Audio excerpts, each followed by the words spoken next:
You and I are going to dig into a super cool topic, the science of happiness. It's really misunderstood. Can you think of a time that you felt true happiness?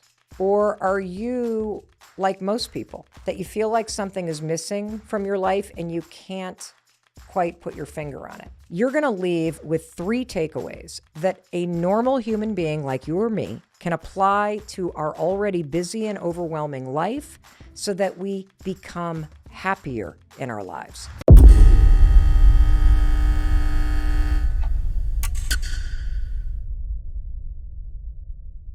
I'm Mel. I'm a New York Times bestselling author and one of the world's leading experts on change, motivation, and habits. And I believe that there are simple things that you and I can do based on research and common sense that will help us both create a better life. And one of the biggest elements of a better life is getting intentional about being a happier you, bringing more happiness into your life. And the subject of happiness, the science around it, it's really misunderstood. But the good news today for you and for me is that you don't have to dig into the research because I've done it for you. I have read all the latest research, and I'm also very, very familiar with the largest longitudinal study, 84 years long and going, called the Harvard Men's Study. And today, I'm going to boil down the decades of research into a powerful metaphor that is going to help you understand happiness at a whole new level. And I'm also going to give you the 3 elements of happiness based on the research that you can apply to your life. You're going to leave with 3 takeaways that a normal human being like you or me can apply to our already busy and overwhelming life so that we become happier in our lives. So I want to say right up front, this conversation, it could actually change your life. And that brings me to our very first question about happiness from a listener named Andrea. Can you talk about happiness? I can't think of a time that I have felt true happiness. I'm just living, I guess. I feel that something is missing, and I believe it's happiness. I'm going to put that question right back to you. Can you think of a time that you felt true happiness? Or are you like most people, that you feel like something is missing from your life and you can't quite put your finger on it? You know, when I hear Andrea's question, I can totally relate to it because I know I felt the way that she's feeling. And one of the mistakes that I was making when I felt like something was missing is I, of course, went on the search. I got to find happiness. And here's the first piece of research that I want to talk about. Research says that happiness, or that feeling that we're seeking of happiness, it's often fleeting because we are searching for happiness in the wrong places. In fact, researchers at Rutgers and the University of Toronto found that people who pursue happiness, you're chasing it, you're looking for it outside yourself, you often feel like you don't have enough time in the day. And this paradoxically makes you feel unhappy because when you feel like you don't have enough time in the day because you're constantly chasing all these things outside of you, you start to feel like you're not in control of your life. And I think that's what Andrea is talking about, that we're all chasing down some version of happiness that we think we're supposed to be chasing, right? That society has marketed some version of life to us. And that's why you probably are familiar with that phrase, I'll be happy when. We all succumb to that thinking. I'll be happy when I lose the weight, I fall in love, I land that dream job, I pay off my bills, I get into my dream school, I find the perfect apartment. And there's multiple problems with thinking like this. First of all, if you think that you'll be happier when you achieve something, what always happens is when you achieve it, you're not as happy as you thought you would be. And then all of a sudden, because you don't have this big goal in front of you anymore, your happiness plummets. And so the research is very, very clear that these big events that we're chasing, that we think are going to give us a boost of happiness, that happiness doesn't last. And there's a second reason why this kind of thinking, that you'll be happy at some point in the future, why this is really problematic. It's because you are anchoring your happiness on something that hasn't happened yet. That means your happiness is something you have to earn. Your happiness is something that's outside of you. And that's not what happiness is at all. Happiness is always within your control. Happiness is something that you want to cultivate in your life where you are right now. And the good news is, you don't have to wait to be happy when. You can learn to be happier now. So let me explain, based on the research, how happiness works when it comes to you individually. So there's this formula that's supported by the science that says you have 100% capacity for happiness. That's what you got. Your cup can be full and runneth over. 100%, baby. Happiness is for you. 50% of that capacity is genetics. That's your default. So you might be somebody that has 50% genetics that are preset to being very sunny and kind of bubbly and happy.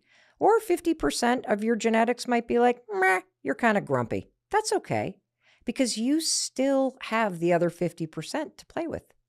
10% of the rest is based on the circumstances that you're facing right now. And 40% of happiness, period, in your life right now is completely under your control. And that's what we're going to focus on, because that's awesome.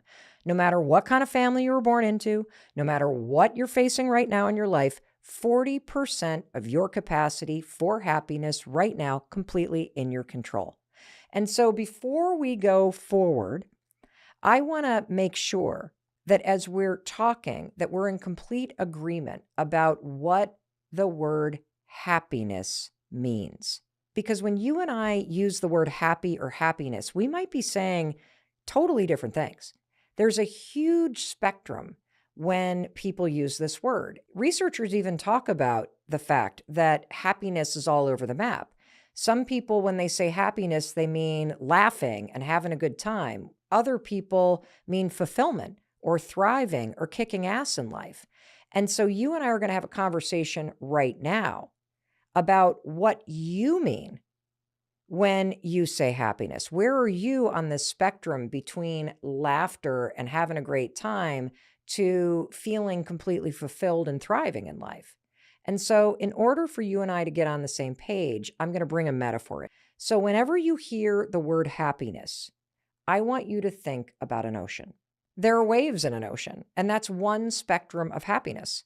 And waves come and they go. And having fun in the waves requires you to jump in the waves, to get into the ocean, to decide that you're going to go have fun. But then if you think about the ocean, there are days that there's no waves at all. It's perfectly still. And the ocean itself and your ability to stand in that ocean, to float and to swim, that's a deeper form of happiness. Or what about the days where the ocean is stormy and you wouldn't dare go in? But on those days that you're on the beach, aren't you so present to the wind, to the salt, to the waves crashing on the beach? That's what I want you to think about. That huge range of how an ocean shows up. And I love this metaphor of an ocean for happiness, the waves being fun and the still ocean being your ability to just experience happiness, and you being present even on the stormiest days to the little details. I love this range because it ties right back to all of the research, but it gives us a visual. Researchers have put happiness into two big categories. One is hedonic happiness, and hedonic happiness is, am I having fun right now? It's the moment-to-moment fluctuating experiences that you have. And let's go back to the metaphor. It's like the waves in the ocean. They come and they go. You can jump in, you can play, you can have fun, and then it's over. And then there is the deeper happiness, the eudaimonic happiness, which is the sense of your life having meaning, of you feeling fulfilled and thriving in that life of yours. And it's important for you to understand that happiness has these two buckets, because I think what happens for a lot of us, and this kind of gets to Andrea's question, is that maybe you have one type of happiness. Maybe you're having a lot of fun on the surface, but life doesn't feel very meaningful. Or maybe you're deep in it, but you're not having any fun. And so I really want to unpack the difference between these two things and why you need both before we jump into the 3 different ways that you can increase happiness in your life. And so let's go to another question from a listener named Rachel. How can I truly be happy? How do I cultivate happiness? One of the things that I notice can happen when you are in a period in your life where you're trying to heal, you're investing in yourself, in your personal growth. You mentioned that you're working on trauma. You're trying to dig out of some of the holes maybe that you feel like you fell into. You're trying to change your mindset. That's serious work. That was me for years too. Here's the problem with having a big healing journey. You're not having any fun. And doing the work to change your life, it's important. Doing the work to identify toxic patterns that you have or bad thinking patterns that make you feel like shit, that's super important. But you must also double down on the fun while you're doing the deeper work. And so the first thing that I want you to do is I want you to set an intention that your number one goal this year is to have more fun, to invest in that first category, hedonic happiness, that researchers say is so important. Because yes, it's meaningful. Yes, it's fulfilling to do the hard work to change your life for the better. But changing your life for the better also means that you need more moments of fun in your life. And I worry a lot about this based on what we've all experienced in the past 3 years. We've all become hermits. It's hard enough to get yourself out of your house. But the other thing that's happened is if you're not going into work, if you're still working from home, you're also missing out on all of the spontaneous stuff that happens when you bump into people when you're out and about. Researchers have proven that the difference between people who are happy and those of us who aren't is that happy people prioritize doing things that make them happy. I know, it's so dumb, but I need the reminder too. Being intentional about enjoying your life, about having fun, particularly during those periods of time where you're grieving, where you are going through something difficult, where life feels heavy, prioritizing fun is critical. But that's just one of the 3 things that you and I are going to discuss when it comes to getting intentional and amplifying up the 40% of happiness that is within your control right now. You and I are now going to go deeper into the ocean.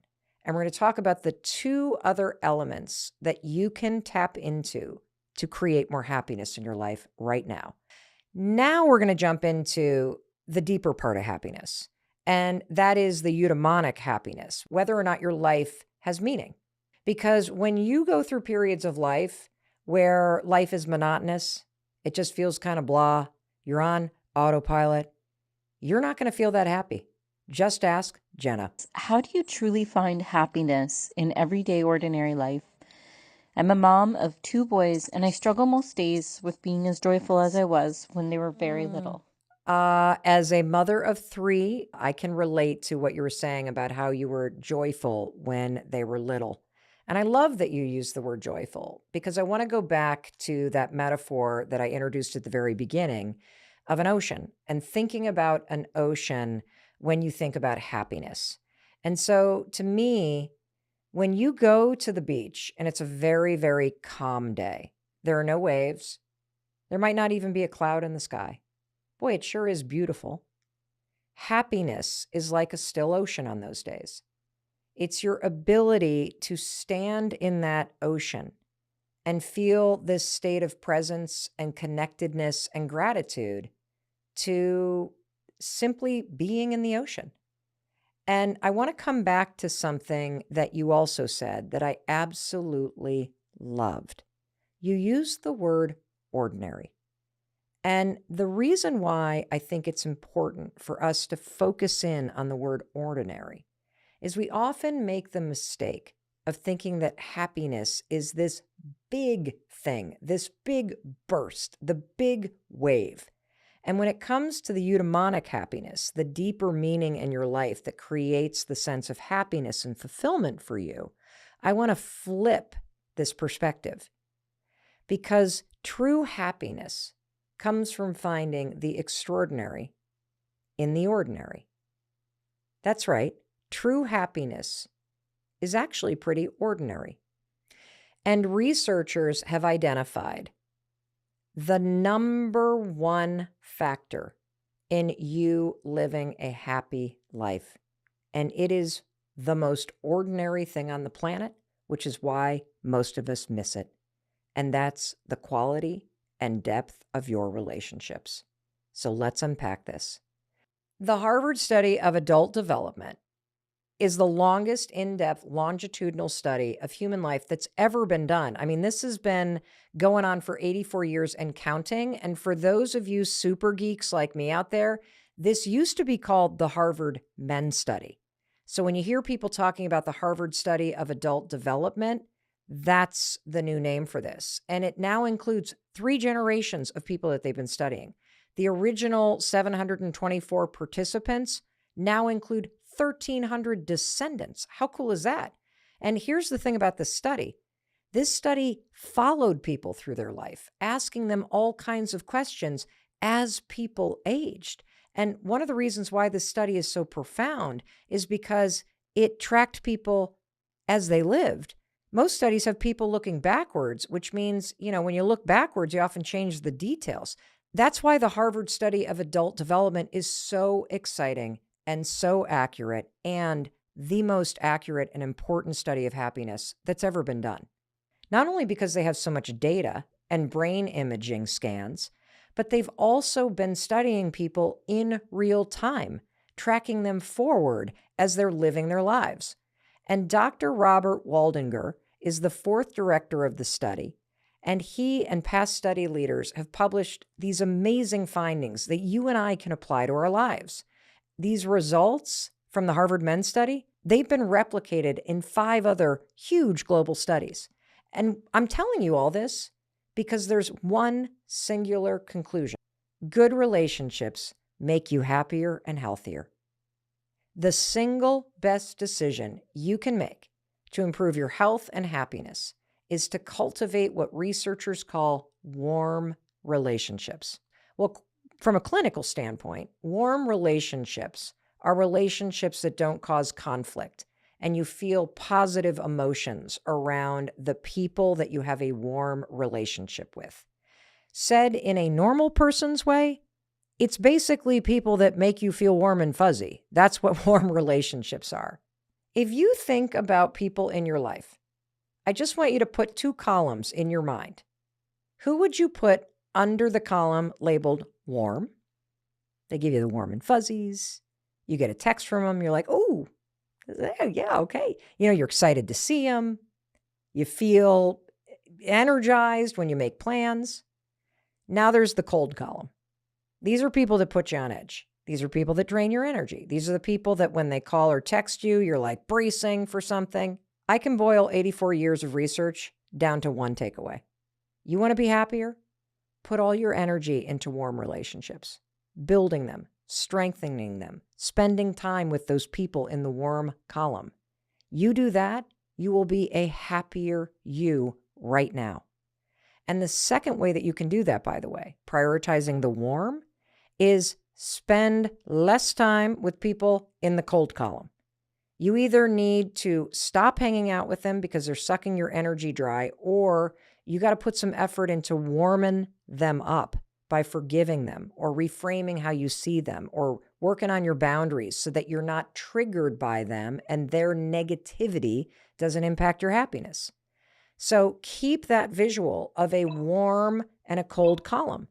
And as you meet people in your life, you can immediately feel what they're like.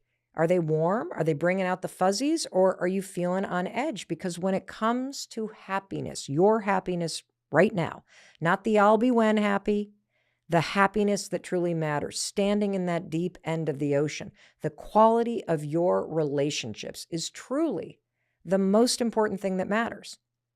And I can explain why at an even deeper level.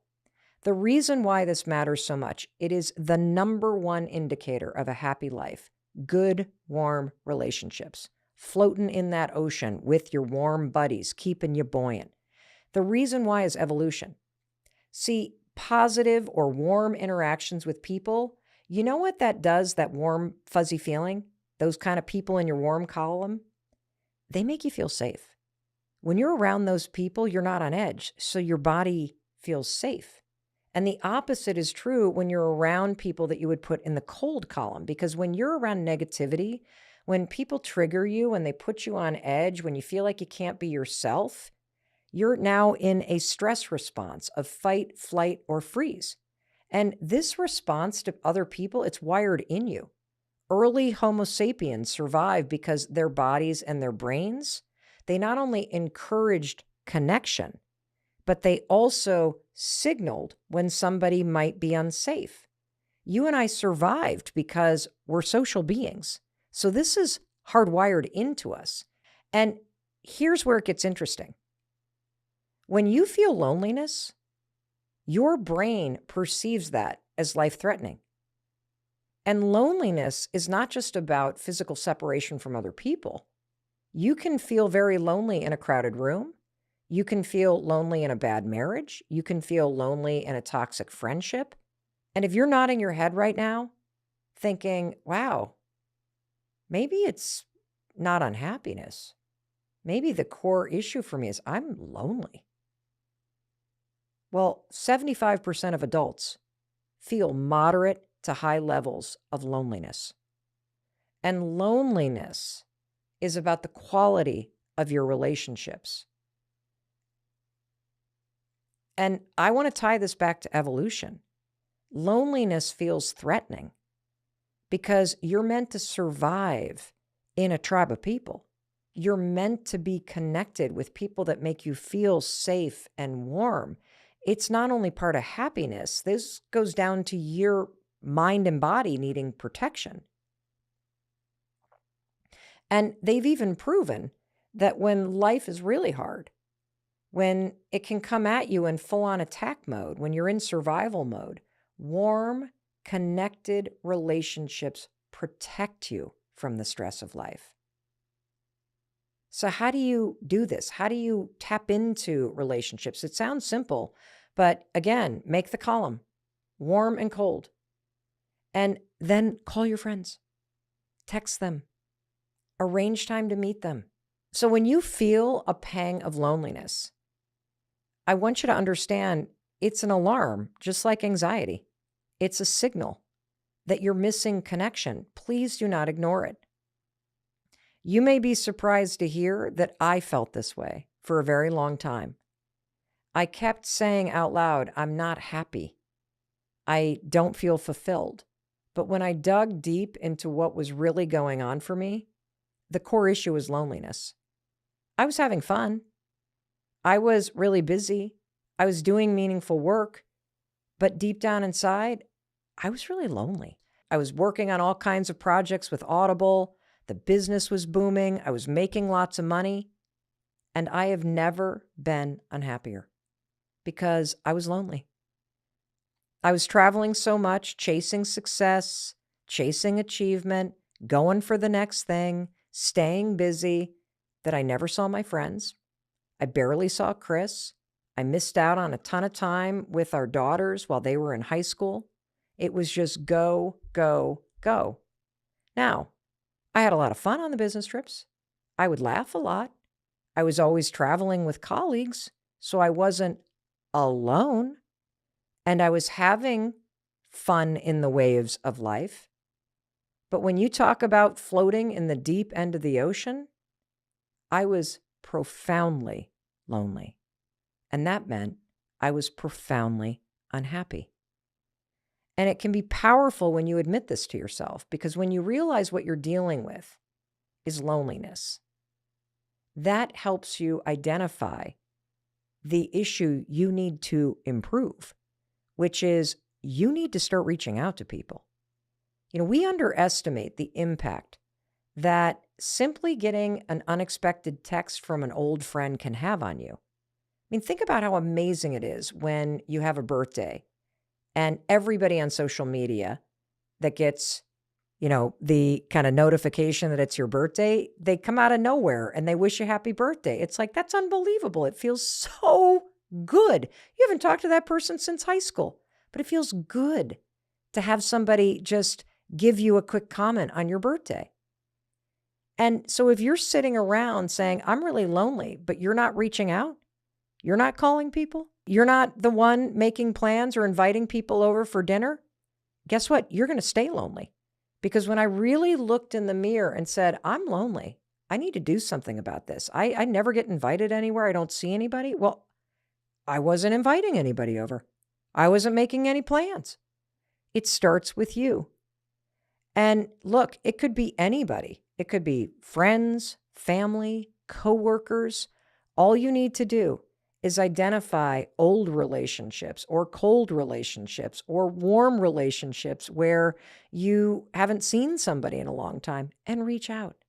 Start putting energy into talking, texting, commenting, and making plans to see them. And be careful of the cold people, because research shows that spending time with the people in the cold column, it can actually make you feel more lonely. And it even worsens your health to be around people like that. And that brings me back to Jenna's question, because she mentioned, did you notice that she felt happier when her kids were little? I suspect that when your kids were little, you were probably part of mom groups. You saw young moms all the time, and you felt like you were part of something. You were you had more warm relationships in your life. That's a sign that you're just missing connection. And I know what you're thinking. Well, Mel, at least you have friends to go back to. What if I don't have any friends or many friends? Well, I would say this. Here's where you can start. Part of warm relationships and happiness is also cultivated by social interactions, the tiny ones you have every single day. Just talk to strangers. This is a great thing to do, by the way. And there's a study that was done by the University of Chicago that you have no clue how happy a random social interaction with a stranger can make you. You kind of inflate in your mind that it's going to be messy to talk to other people, but you underestimate the actual benefits of talking to other people. People who talk to strangers on a train or on a plane or at a bus stop or just at a coffee shop, they're much happier after they talk to the stranger, even if they don't think beforehand that they will be. And if you're not good at this, here's a great tip. Always compliment somebody's nails. If somebody is waiting on you or standing in front of you in line or you're sitting next to them, just compliment their nails. If you see somebody reading, ask them what they're reading and if they like it. That's a simple way to compliment somebody, to open up the dialogue, and it always boosts the energy.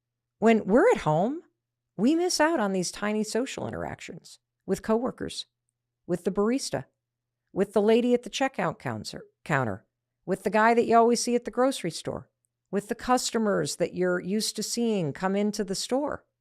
These tiny social interactions go a long way to making you feel warm. So bottom line, relationships, relationships, relationships. Talk to that stranger in line. Push yourself to reach out to people. Text somebody every single day. And don't forget your family. You kind of put family on the back burner, don't you? Because you think they're always going to be there. Make an effort. There's a lot of people in your family, maybe even cousins you haven't seen in a while, that you have a warm relationship with. I'm prioritizing happiness, which means I'm prioritizing the relationships in my life. But you got to push yourself, okay? Let's make ourselves a promise that we're both going to do this. Now I want to talk about the third aspect of happiness. And we're going to unpack this with a question from a listener named Steve. I was wondering today if you could talk about inner peace and the difference between that as opposed to material possessions, money, status, job titles, you name it, and instead the feeling of happiness within yourself to be comfortable with. Thank you, Mel. This question about happiness with yourself, inner peace, as opposed to chasing those material possessions, job titles, this is really front and center in my life right now. And so I've been thinking a lot about this person and what he means to me, the person that he was, how he made me feel as a friend. At the end of the day, that's what truly matters, right? I mean, you're never going to see a hearse limo pulling a U-Haul to a graveyard because we can't take all that shit that we've been chasing down in life with us. And it truly doesn't matter. What matters is how you feel about yourself, the kind of person that you are, and what we know based on the research is the quality of the relationships that you have. And the most important relationship is the one you have with yourself. I say it over and over and over again. And that is very closely tied to inner peace. Because if you're beating the hell out of yourself, if your dialogue about yourself is super negative, that's not going to make you happy. And inner peace, the term that you used, it is defined as feeling content and secure. Dr. Daniel Gilbert, who is a professor at Harvard, he did this huge study that close to half of our waking moments are spent thinking about something other than what we are doing in the moment. And so when you talk about inner peace, study after study shows that a wandering mind, thinking ahead, worrying about what's next, I'll be happy when this happens, not being present, that a wandering mind is deeply connected to unhappiness. Because if you're always wandering ahead or worried about what's next or chasing down something that hasn't happened, I'll be happy when, you're never actually in your life. A wandering mind is the opposite of inner peace.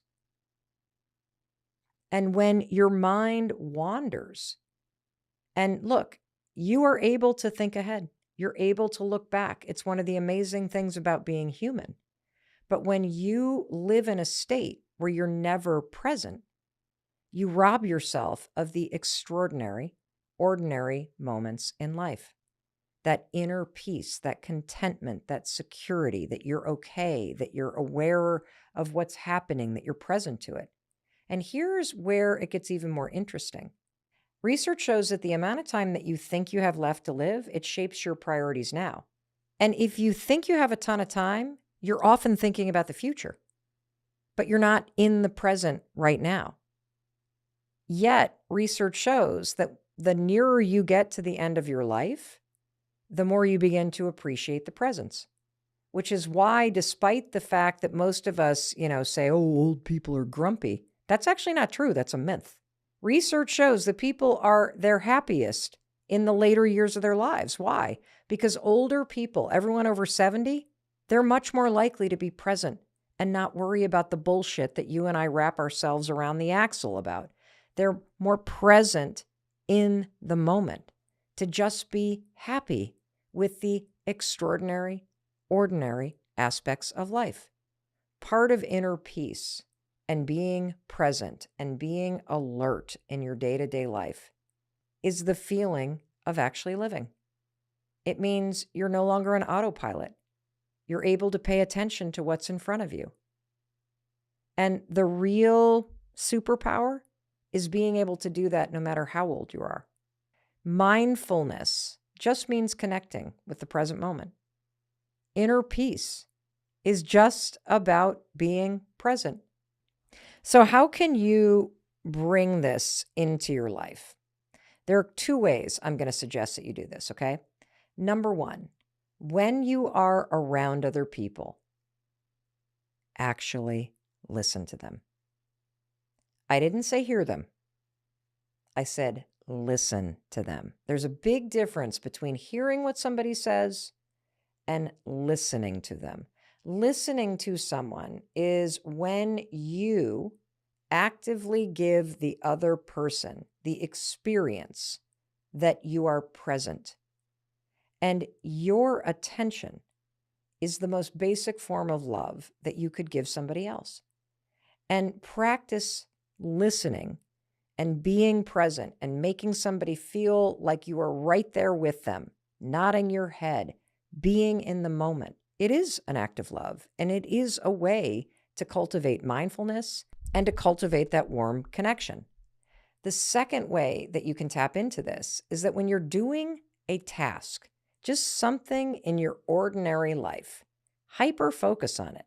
I call this moving meditation. A third way that I practice this inner peace, I practice this eudaimonic type of happiness in my day-to-day life, is savoring the moments. So last night, I taught Oakley, our son, how to make his absolute favorite recipe, and it is called beef with lots and lots and lots of onions. And we just had so much fun. And because I was in the moment, I wasn't wandering ahead. I wasn't thinking about anything else. I was with him. I was happy. And so let's go back to our metaphor. Being in the present moment is a lot like walking on the beach. Whether it's a stormy day or the ocean is still, whether it's raining or the sun is rising or the sun is setting, or there are amazing waves that you want to surf. When you're walking on the beach, a great walk is one where you are fully present.